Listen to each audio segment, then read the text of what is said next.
খোকা ঘুমালো, পাড়া ঝুরালো, বর্গি এলো দেশে। এই বর্গি আসলে কাদেরকে বলা হতো সেটাই আজকে আপনাদেরকে আমি বলবো। নমস্কার, আমার নাম সুরজিৎ, আপনারা দেখছেন আমার চ্যানেল চিরবাঙালি। রিসেন্টলি ছত্রপতি সম্ভাজি মহারাজের জীবনীর একটি ছোট্ট অংশ দেখানো হয়েছে ছাবা মুভিতে, যেখানে দেখানো হয়েছে সম্ভাজি মহারাজকে কিভাবে অরঙ্গজেব বন্দি করে তাকে অত্যাচার করেছিল। কিন্তু এবার আপনাদেরকে যদি আমি বলি, অ্যাকচুয়ালি বাংলায় এই যে প্রচলিত কবিতাটি ছিল যে খোকা ঘুমালো পাড়া ঝুলোলো বর্গি এলো দেশে, এই বর্গি অ্যাকচুয়ালি বলা হতো মারাঠা সৈন্যদের।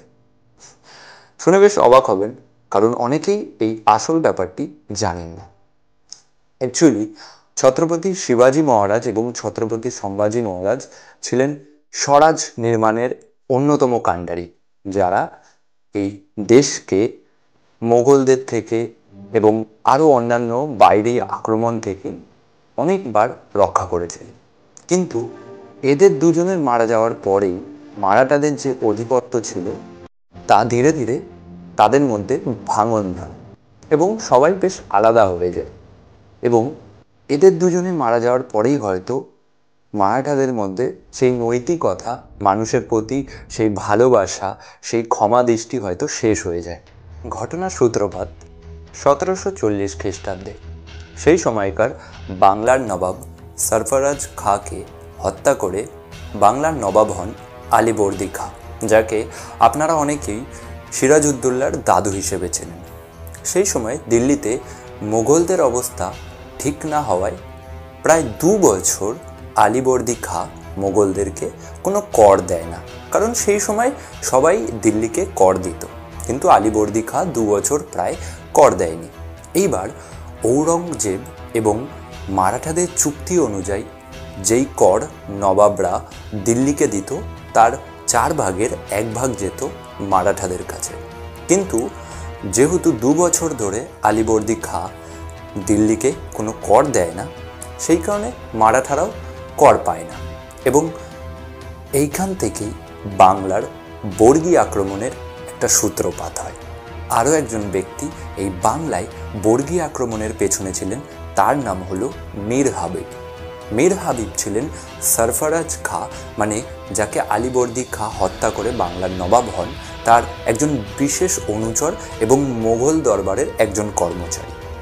এই মীর হাবিব যখন আলীবর্দী খাঁ সরফরাজ খাঁকে হত্যা করে তখন তার ভীষণ রাগ হয় এবং সে মনে মনে একটি প্রতিশোধ নেওয়ার জন্য অপেক্ষা করছিলেন। এবং যখন তিনি দেখলেন যে আলীবর্দী খাঁ কর দিচ্ছে না দিল্লিকে এবং যেই করের 1 ভাগ যায় মারাঠাদের কাছে, তখন মীর হাবিব কী করে, তিনি মারাঠাদের সাথে গিয়ে যুক্ত হন এবং মারাঠাদের উত্তপ্ত করেন বাংলায় আক্রমণের জন্য। এবং তারপরেই মারাঠারা মানে বর্গিরা বাংলায় আক্রমণ করে। বর্গিরা সর্বপ্রথম 1742 খ্রিস্টাব্দে বাংলায় আক্রমণ করে। সেই সময় তারা প্রথমে বর্ধমানে আসে এবং সেখানে ব্যাপক পরিমাণে লুটপাট চালায় এবং বর্ধমানকে পুরো আগুন লাগিয়ে ছারখার করে দেয়। এই বর্গি অ্যাকচুয়ালি শব্দটি বর্চি থেকে এসেছে, মানে তখনকার মারাঠা সৈন্যরা 7 হাত লম্বা কম্বল নিয়ে হাতে একটি বর্চি মানে বর্ষা নিয়ে দ্রুতগামী ঘোড়ায় চেপে লুটপাট চালাতো। তাই এই বর্চি শব্দ থেকেই বাঙালিরা আস্তে আস্তে সেটিকে বর্গি বলা শুরু করে এবং বর্গি আক্রমণ নামে এটি প্রচলিত হয়ে যায়। এই বর্গি আক্রমণের প্রমুখ ছিলেন তখনকার মারাঠা সম্রাট মহারাজা রঘুজি ভোসলে এবং তার সেনাপতি ভাস্কর পণ্ডিত। এরপর ব্যাপক লুটপাট করার পর বর্গিরা বাংলার নবাব মানে আলীবর্দী খাঁর কাছে একটি সন্ধি প্রস্তাব রাখে, মানে ভাস্কর পণ্ডিত 10 লাখ টাকা সন্ধি প্রস্তাব চায়, মানে 10 লাখ টাকা দিলে সেইবারের মতো বর্গিরা চলে যাবে। কিন্তু আলীবর্দী খাঁ সেটি দিতে মানা করে দেয়, কারণ তার মনে হয়েছিল যদি তিনি একবার বর্গিদের টাকা দেওয়া শুরু করে তাহলে বারবার তারা টাকা চাইবে। এরপর প্রায় 1 দশক ধরে বর্গিরা বাংলায় লুটপাট চালায়। কখনো তারা মুর্শিদাবাদে লুটপাট করে এবং মুর্শিদাবাদের জগৎ শেঠের বাড়ি থেকে প্রায় 10 লাখ 12 লাখ টাকা এবং কিছু সূত্র মতে প্রায় 1 কোটি টাকা পর্যন্ত লুটপাট করে। এরপর তারা হুগলিতে নিজেদের ডেরা জমায় এবং সেখানেও ব্যাপক পরিমাণে লুটপাট চালায় এবং শেষে উড়িষ্যাতে লুটপাট করে তারপর নিজেদের দেশে ফিরে যায়। এর মধ্যে বহুবার বাংলার নবাব এবং বর্গীদের মধ্যে যুদ্ধ হয়, কিন্তু বেশিরভাগ সময় নবাব আলীবর্দী খাঁ পরাজয় হয়, কারণ মারাঠাদের গেরিলা যুদ্ধের সামনে নবাবদের সৈন্য হার মানতে বাধ্য হয়। এরই মধ্যে নবাব আলীবর্দী খাঁ সন্ধি প্রস্তাবের নাম করে ভাস্কর পণ্ডিতকে হত্যা করে এবং তারপর তিনি ভেবেছিলেন হয়তো বর্গী আক্রমণ বন্ধ হয়ে যাবে, কিন্তু তারপরও বর্গী আক্রমণ বন্ধ হয় না, উল্টে আরও বেড়ে যায়।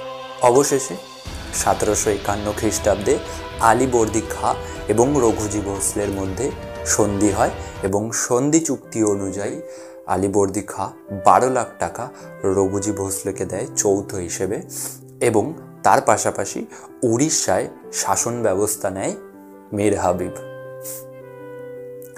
কিন্তু এরই মধ্যে এই 1 দশক ধরে এই বর্গী নামক মারাঠা দস্যুরা বাংলার অর্থনীতিকে একদম ধ্বংস করে রেখে দেয় এবং তাদের নৃশংসতা দিনে দিনে অনেক বেড়ে গিয়েছিল।